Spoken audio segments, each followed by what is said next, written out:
4월 15일 김일성의 생일날 김일성이 주인공이 아니라 김정은과 김주애가 주인공이 되는 아주 이상한 행동을 했는데요. 화성지구 3단계 준공식입니다. 그러니까 태양절이라는 그날 김주애를 등장시켰다라는 거죠. 이거는 김일성과 김정은으로 이어지는 이 혈통의 계승과 더불어서 김주애에게도 동일하게 그런 이미지를 평양 시민들에게 보여주고자 하는 의도가 있었던 것 같습니다. 일단 러시아에게 가장 시급한 건 전투병입니다. 그 전투병을 파병하면서 북한 당국은 받을 수 있는 것을 지금 다 받아내겠다라는 의도인 거죠. 하지만 찬양이 끝나면 사냥개를 잡아먹는다. 그 말처럼 북한의 이 이용 가치는 반드시 떨어질 것이다. 안녕하세요. 동아리학교에서 북한을 연구하고 가르치는 강동환입니다. 유튜브 강동환 TV를 운영 중에 있습니다. 최근 김주애의 활동에 대해 말씀해 주신다면 무엇이 있을까요? 네, 지난 4월 15일이죠. 북한에서는 이날을 태양절이라고 부르는데 바로 김일성의 생일입니다. 올해 113주년이 되는 날인데 북한에서는 이날을 국가 명절로 가장 크게 보내는 날이죠. 자, 그런데 이날 아주 중요한 행사가 하나 열립니다. 바로 이 김정은과 김주애가 직접 참석을 해서 이 화성지구 3단계 1만 세대 살림집 건설 준공식을 개최를 했습니다. 살림집, 북한에서는 이제 아파트를 대부분 이제 의미를 하는데 특히 평양에 혁명의 수도 평양을 바꾸겠다라는 김정은의 이 야심찬 계획 아래서 진행이 되고 있죠. 하지만 외형이나 이런 걸 보면 21세기에 저런 건물을 아직도 짓나 이렇게 생각할 수도 있지만 북한에서는 굉장히 중요한 의미가 있습니다. 특히 4월 15일 이 김일성의 생일날 김일성이 주인공이 아니라 김정은과 김주애가 주인공이 되는 아주 이상한 이 행동을 이번에 했는데요.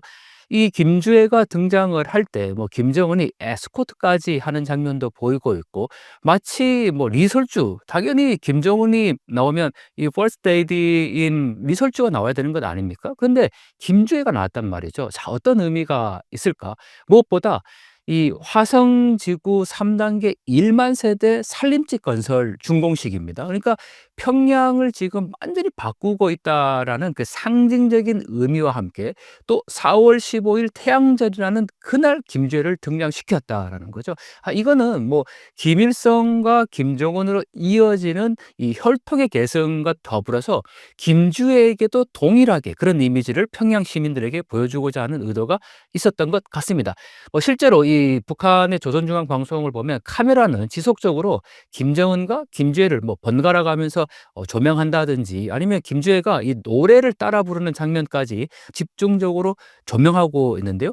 이 노래도 아주 또 의미 있었던 게 이번에 신곡이었습니다. 그러니까 수도 평양을 찬양하는 그런 노래였는데 그런 노래까지 김주애가 직접 따라하는 장면을 카메라가 조명했다라는 거는 그만큼 김주애에게 특별한 어떤 상징적인 의미를 부여한 것이 아닌가라고 생각이 듭니다.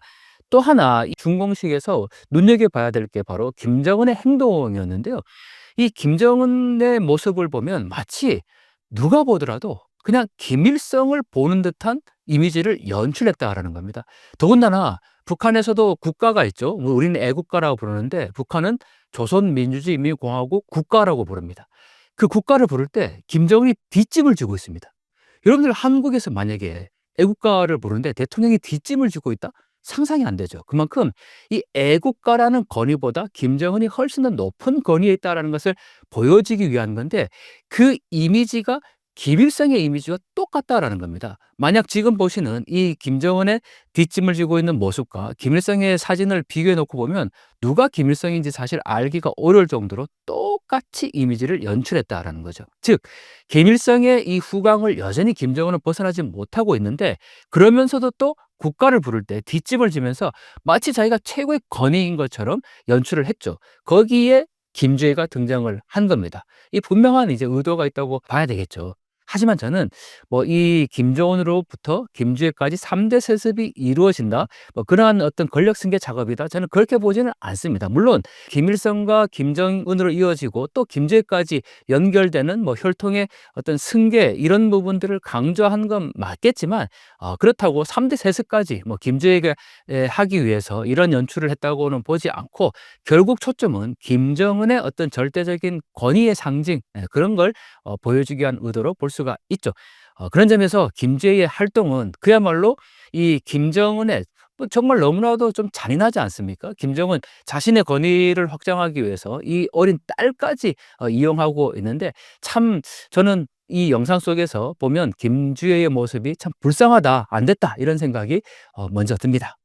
현재 북한 관련 소식과 내부 분위기는 어떤가요? 무엇보다 이 4 월은 북한에서 본 명절 큰 명절로 보내는 날입니다. 이 인민예술축전이 지금 계속 진행되고 있는데 4월 15 일을 기점으로 해서 김일성의 생일을 축하하기 위한 각 기관 단위 조직에서 뭐 끊임없이 지금 이 축하 행사가 열리고 있는 그런 상황이죠. 한마디로 4 월은 북한 주민들에게 가장 잔인한 달이라고 해도 될 것 같습니다.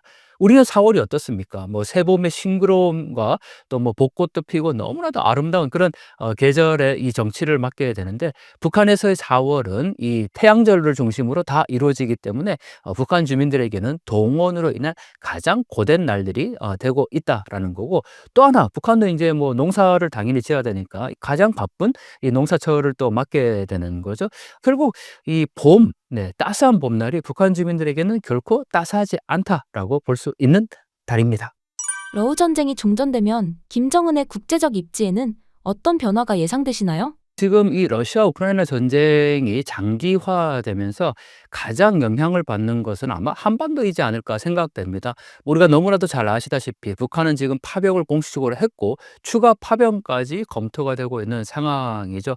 하지만 한국은 지금 이게 뭐 강 건너 불구경하듯이 남의 나라 문제가 아니라 바로 우리의 문제이지 않습니까? 그런데도 국내 정치가 지금 이렇게 너무나 혼란스럽다 보니까 제대로 대응을 하지 못하고 있는 상황인데 이 북한과 러시아가 지금 긴밀하게 연계되고 있다라는 것은 우리로서는 굉장히 치명적인 일입니다. 왜냐하면 무엇보다 이 북러 간의 조약에서 어떤 교전 전쟁이 발생할 경우에 즉각적으로 개입할 수 있다라는 조항까지 지금 신설이 됐고 또 북한 당국이 경제적으로 너무 어려운 상황인데 이 생명줄을 바로 러시아가 지금 지어버렸다라는 거죠. 그전에는 이 북한에 들어가는 뭐 원유라든지 또 식량이라든지 뭐 대부분의 이 생필품을 중국을 통해서 들어갔는데 또는 뭐 밀수가 이루어졌죠. 하지만 지금은 중국은 거의 배제된 상태고 북한은 오로지 이 러시아와 긴밀한 협력을 하고 있습니다. 자, 이런 상태에서 인제 러우 전쟁이 종식이 됐다. 그러면 러시아로서는 과연 북한의 이용 가치가 있을까요? 저는 당연히 없어진다고 봅니다. 북한도 그걸 너무 잘 알고 있고요. 그렇기 때문에 지금 상황에서 즉 전쟁 중에서 자신들이 누릴 수 있는 모든 어떤 혜택이나 협상력을 최대한 끌어올리고 있는 수순이라고 볼 수가 있겠죠. 왜냐하면 일단 러시아에게 가장 시급한 건 전투병입니다. 그 전투병을 파병하면서 북한 당국은 받을 수 있는 거를 지금 다 받아내겠다라는 의도인 거죠. 더군다나 북한이 지금 가장 취약한 게 핵 개발의 완성이라든지 뭐 전략 무기라든지 이런 거는 지금 받아내면 전쟁이 끝나더라도 자신들이 계속 개발할 수 있는 상황이니까 어떻게 하든 지금 협상력을 가장 끌어올리려고 하는 그런 수순입니다. 하지만 전쟁이 끝나면 저는 반드시 이 사냥이 끝나면 사냥개를 잡아먹는다. 저는 그 말처럼 북한의 이 이용 가치는 반드시 떨어질 것이다. 우리는 그 틈새를 노릴 필요가 있을 것 같습니다. 최근 탈북민분들과 유럽에 다녀오셨다고 하셨는데 어떤 일들이 있었나요? 탈북민과 함께 이 스위스 제네바에 다녀왔는데요. 탈북민 단체 중에 북한 강금 피해자 가족회라는 단체가 있습니다. 이 단체의 최민경 대표님을 비롯해서 이 관계자들과 함께 이 유엔이 있는 제네바에 다녀왔습니다. 무엇보다 그 최민경 대표님이 강제 북송을 4번이나 당하신 실질적 피해자입니다. 우리가 유엔에 가서 어떤 컨퍼런스나 뭐 여러 가지 활동들을 하지만 가장 효과적인 결정적인 것은 결국 피해 당사자의 증언이라고 할 수가 있죠. 그래서 그분이 직접 증언하고 저는 북한 인권 사진전을 같이 개최를 했습니다. 이 제네바 유엔에는 유엔 인권 이사회가 매년 열리는데요. 각국의 국제사회에 이 북한 인권의 실상을 알리기 위한 활동으로 아주 의미 있게 이루어지고 있고요. 또 하나 이 제네바에는 북한 대표부가 있습니다. 이 대표부라는 게 대사관과 동일한 개념이라고 생각하시면 되는데요. 저희가 이 김정은의 제약을 뭐 낱낱이 이제 알리기 위해서 김정은의 이 사진에 김정은이 저지른 온갖 죄들을 다 붙여서 만든 포스터를 들고 북한 대표부 앞에 갔습니다. 그런데 이 북한 대표부 앞에는 당연히 CCTV가 다 설치가 되어 있는데 북한 당국이 가장 크게 생각하는 건 바로 최고 존엄에 대한 모독입니다. 그러니까 김정은의 사진에다가 뭐 온갖 갖가지 그가 저지른 제약들을 붙여서 이 최고 존엄을 훼손했기 때문에 북한 당국으로서는 가장 큰 이 모욕이라고 생각을 했겠죠. 그러다 보니까 저희가 이 피켓을 들고 시위를 하는 동안에 이 대사관 직원이 나왔는데 아마 외교관 부인으로 보입니다. 그런데 정말 입에 담기 어려운 이 쌍욕을 했습니다. 뒤에 지금 뭐라고 하고 계시네요. 네. 네. 네. 안녕하세요.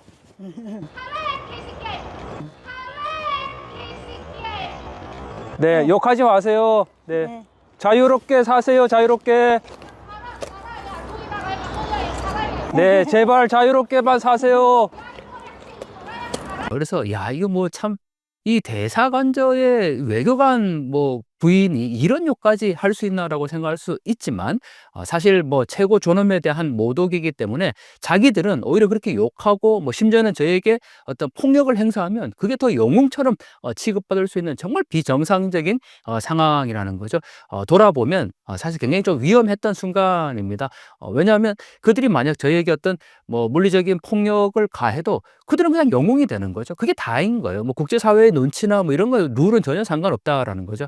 그런 점에서 저희가 좀 조심스럽긴 했지만 그래도 이 국제사회에 김정은의 제약을 낱낱이 알리겠다라는 그런 마음으로 찾아갔고 또 많은 분들이 거기에 공감해 주셔서 김정은의 이 제약들을 낱낱이 좀 세상에 알릴 수 있었죠.